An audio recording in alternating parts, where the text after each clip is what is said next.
India TV YouTube channel को subscribe करें और बेल आइकन दबाएं।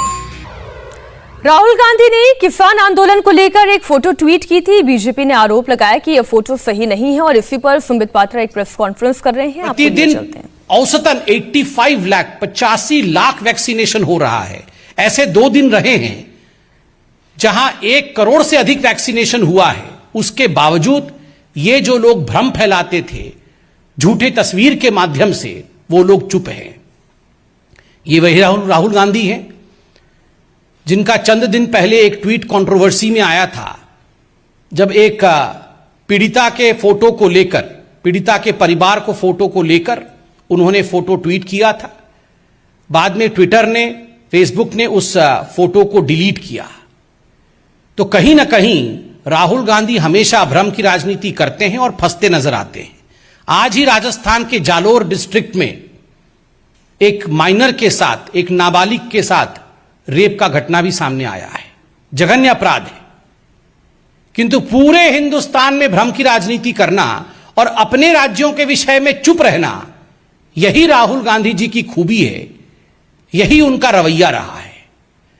बंधुगण, आज हमने अखबारों में यह भी पढ़ा है कि किस प्रकार से छत्तीसगढ़ में जो वर्तमान के मुख्यमंत्री बघेल साहब हैं, उनके पिताजी और उनके परिवार के लोग स्वयं ही जातिवाद, विद्वेष फैलाने की कोशिश कर रहे हैं। कहीं ना कहीं एक डिसहार्मोनी का एनवायरनमेंट बनाने का प्रयास कर रहे हैं। उनके खिलाफ अब एफआईआर तक नौबत जा रही है। यह सब राहुल गांधी देखते नहीं है। इन सब से राहुल गांधी अनभिज्ञ हैं। राहुल गांधी जी, आप तो खुद बोलते थे मैं जनेऊधारी बहुत विराट हिंदू हूं। आपने फोन किया एक बार बघेल जी को? बघेल जी के पिताजी जिस प्रकार से एक समाज विशेष को लेकर वहां आग उगल रहे हैं, जिस प्रकार से वहां वैमनस्य की राजनीति हो रही है, इस विषय पर राहुल गांधी जी आपने ध्यान दिया? कहां से ध्यान देंगे? आप तो झूठे तस्वीर के माध्यम से अपनी राजनीति चमकाने में व्यस्त हैं।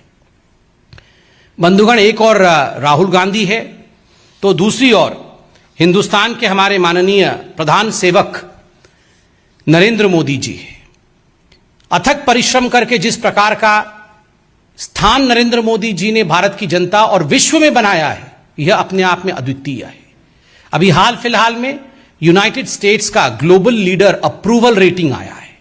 आप सभी जानते हैं मॉर्निंग कंसल्ट का ये जो अप्रूवल रेटिंग है, ये प्रधानमंत्री नरेंद्र मोदी जी को लगभग 70% का अप्रूवल देता है। और जो डिसअप्रूवल रेटिंग है वह भी कम होकर 25% में ही रह गया है। 70% का अप्रूवल रेटिंग, यह अपने आप में एक बहुत बड़ी बात है। यह अपने आप में बहुत बड़ी अचीवमेंट है। 13 ऐसे देश हैं जिनके राष्ट्राध्यक्षों के साथ यह कंपैरिजन किया गया है। और इन सभी कंपैरिजन के बाद प्रधानमंत्री नरेंद्र मोदी जी आज पूरे विश्व के सबसे चहेते लीडर के रूप में सामने आते हैं।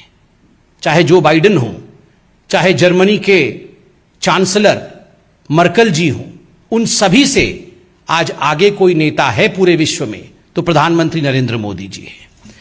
इसमें सबसे महत्वपूर्ण बात है ये जो अप्रूवल रेटिंग है 70% का, जो निरंतर बढ़ रहा है। इससे पहले 66% का था, अब वो 70% का है। ये किन कारणों से है? जो उपलब्धियां भारत सरकार की रही है, प्रधानमंत्री नरेंद्र मोदी जी के नेतृत्व में भारत जिस प्रकार से गरीबों के लिए, किसान के लिए, अपेक्षितों के लिए लगातार काम कर रहा है, वो अपने आप में सराहनीय है। प्रधानमंत्री गरीब कल्याण अन्न योजना के माध्यम से 80 करोड़ जनता तक लगातार 2 वर्षों तक अन्न पहुंचाना, 5 kg अन्न पहुंचाना, यह अपने आप में एक बहुत बड़ी अचीवमेंट है। ठीक उसी प्रकार विश्व का सबसे बड़ा टीकाकरण प्रयोजन, जिसके विषय में मैंने आरंभ में बताया, यह भी अपने आप में एक बहुत बड़ी उपलब्धि है। पीएम गरीब कल्याण योजना के माध्यम से 1,70,000 करोड़ रुपए व्यय करके गरीबों का मंगल करना, आत्मनिर्भर भारत किसान सम्मान निधि में 1.5 लाख करोड़ रुपए बिना बिचौलियों के किसान के बैंक अकाउंट तक पहुंचाना, यह अपने आप में विश्व का एक रिकॉर्ड है। एग्री इंफ्रास्ट्रक्चर में 1 लाख करोड़ रुपए खर्च करना और रबी हो या खरीफ हो, उसके लिए 1.5 गुना एमएसपी देना, यह अपने आप में कोई छोटी बात नहीं है। फसलों का रिकॉर्ड उत्पादन, फसलों का रिकॉर्ड खरीद अर्थात प्रोक्योरमेंट और फसलों का रिकॉर्ड भुगतान, यह भी मोदी जी के कार्यकाल में संभव हुआ है। गन्ना किसानों का भी एफआरपी अभी हाल फिलहाल में रिकॉर्ड संख्या के साथ बढ़ाई गई है। डीएपी में प्रति बोरी 1200 रुपए की सब्सिडी, यह भी किसानों के साथ खड़े होने वाली नीति है। इनाम पोर्टल के माध्यम से किसानों को मार्केट मुहैया कराना, इसके माध्यम से प्रधानमंत्री जी ने किसानों के लिए लगातार काम किया है। बंधुगण, आज सिर्फ इतना ही हम कहना चाहते थे कि हिंदुस्तान की राजनीति में एक और ऐसे यशस्वी प्रधानमंत्री प्रधान सेवक मौजूद हैं, तो दूसरे और राहुल गांधी भ्रम के माध्यम से, झूठी तस्वीरों के माध्यम से, ट्विटर के माध्यम से जो राजनीति करने की चेष्टा कर रहे हैं, वो कभी सफल नहीं होगा। देश की जनता प्रधानमंत्री को ही अप्रूव करती है, प्रधानमंत्री के साथ ही खड़ी है। कोई प्रश्न हो तो अवश्य पूछें।